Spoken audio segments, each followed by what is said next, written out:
thanks. Back to our top story now, the terrorist attack today in Paris. We're joined by Dr. Zuhdi Jasser, founder of the American Islamic Forum for Democracy, a group that advocates for religious freedom and advises on foreign policy and national security. Dr. Jasser is also serving on the U.S. Commission on International Religious Freedom. Thanks for coming in. It's a pleasure. Today, it was freedom of the press that was attacked, and although no one has officially claimed responsibility, the working theory is that these attackers were very organized, probably radicalized Muslims. They shouted, "Allah has been avenged," after the shooting.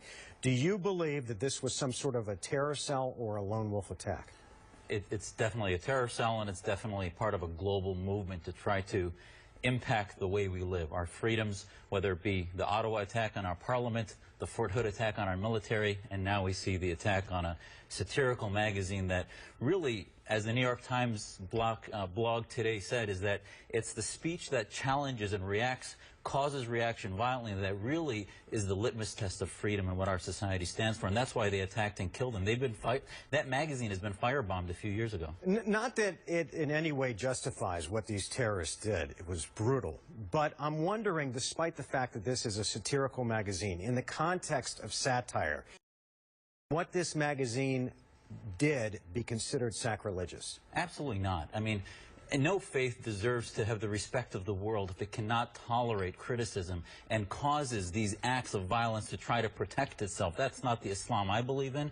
The police officer killed first was Muslim. There was a copy editor that was killed as one of the 12 editors that was Muslim. His name is Mustafa. So this is a battle happening within the House of Islam, and it's no different than what happened in the West against theocracy in the 17th and 18th century. So Zuhdi, then, if you're killing your own people, what is the end game for these radicalized groups? The end game is to take away the will of the West, spread liberty and freedom into that vacuum that's starting to boil up in Egypt and Iraq and Syria.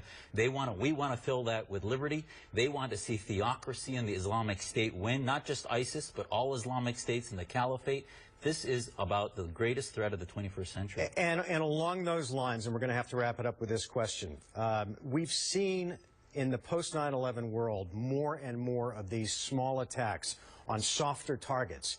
Do you believe these attacks will escalate, and should we be concerned here in America? We should be concerned. It's only going to increase because it's part of a bigger disease, which is political Islam. And the closer we get to the target of defeating them, the more they're going to cry and act out against us. But it should harden our resolve to help them prosper towards freedom and liberty and away from theocracy, which is why they do this, is to make us more isolationist so that they can take over their parts of the world. All right, Dr. Zuhdi Jasser, thanks for coming in tonight. Thank you. Appreciate it.